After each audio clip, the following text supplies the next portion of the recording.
Hello साथी, नमस्ते। सन्चै हुनुहुन्छ चाहिँ काठमाडौँ कीर्तिपुरको पोखरी, यसलाई चाहिँ नाग पोखरी भन्छन्। म पनि अर्को बाटोतिर नगएर यही बागभरिको बाटो हुँदै हस्पिटलतिर गइरहेको छु। अलिकता काम छ। हेर्नु त कति राम्रो छ मन्दिर, एकदमै यता त दियो पनि प्रज्वलित भइरहेछ।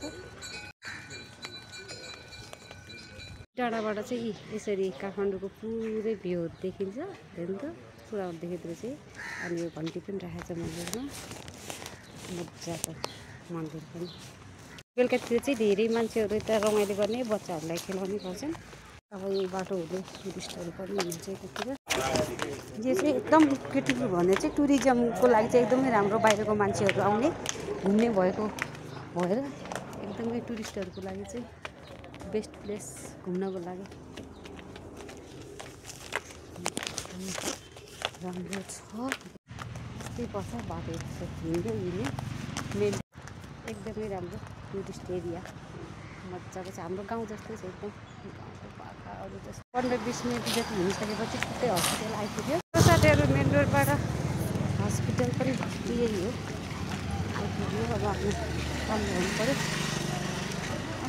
मान्छेहरू त लाइन त्यति ठुलो लाग्नु पर्ने छ गएर।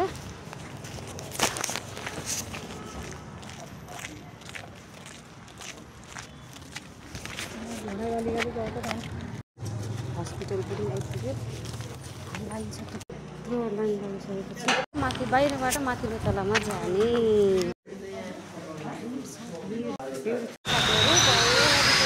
काम चाहिँ भयो ल, मेरो हस्पिटलको काम चाहिँ अलिकता भयो। त्यो डाँडा मुनि छ हस्पिटल।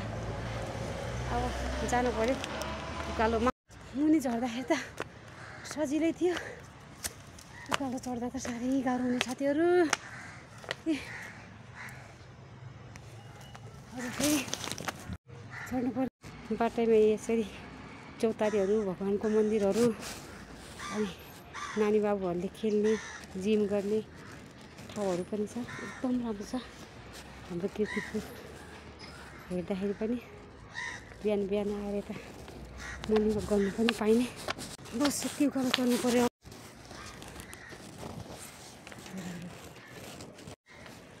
अब रुम जाने साथीहरू, बाई बाई। फेरि भेट्दै गरौँला। कस्तो राम्रो धानहरू सुकाएको पोखरी पनि छ यता। कति राम्रो टुरिस्ट एरिया भएर बाहिरको मान्छेहरू, विदेशीहरू